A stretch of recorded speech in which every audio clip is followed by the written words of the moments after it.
এখনই খেয়ে নাও, সবটুকু খেলে মোবাইল দেখতে দিব। এখন ঘুমাও, তাহলে বিকেলে বেড়াতে নিয়ে যাব। আমরা খুব সাধারণভাবে বাচ্চাকে এই কথাগুলো বলি, ব্যাস সাথেই কাজ হয়ে যায়। বাচ্চা খায়, ঘুমায়, চুপ করে। সেই মুহূর্তে আমাদের কাছে মনে হয় পদ্ধতিটা আসলেই কাজের, কিন্তু সমস্যা শুরু হয় একটু পর থেকে।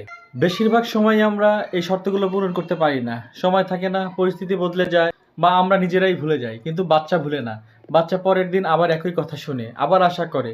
ধীরে ধীরে সে বুঝে ফেলে বাবা মা তার সাথে মিথ্যা কথা বলছে, কাদের সাথে কথার মিল নাই।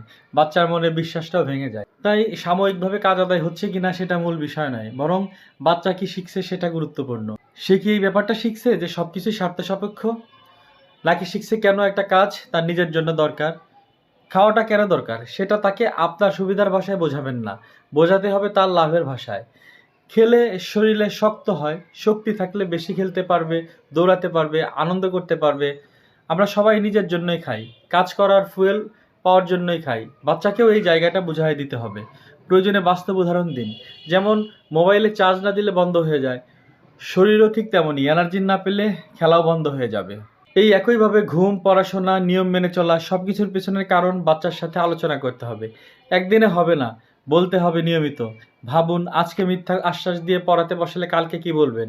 আর যদি প্রতিবার আশ্বাস পূরণ করেন, তাহলে কি তার ভিতরে অযৌক্তিক প্রত্যাশা তৈরি হচ্ছে না? অনেকেই লোভ দেখানো আর টার্গেট দেওয়াকে এক জিনিস মনে করেন। আসলে দুটো এক নয়। টার্গেট দেওয়া মানে হলো বাচ্চাকে জানানো কি করতে হবে আর কেন করতে হবে। লোভ দেখানো মানে হলো কাজের সাথে অপ্রয়োজনীয় পুরস্কার জুড়ে দেওয়া। টার্গেট দায়িত্ববোধ তৈরি করা, লোভ নির্ভরশীলতা তৈরি। আজ হয়তো আপনি লোভ দেখিয়ে কাজ আদায় করতে পারবেন, কিন্তু মনে রাখবেন, দিন শেষে আমরা এমন সন্তান চাই না যে সবকিছুর বিনিময়ে কিছু না কিছু চাইবে।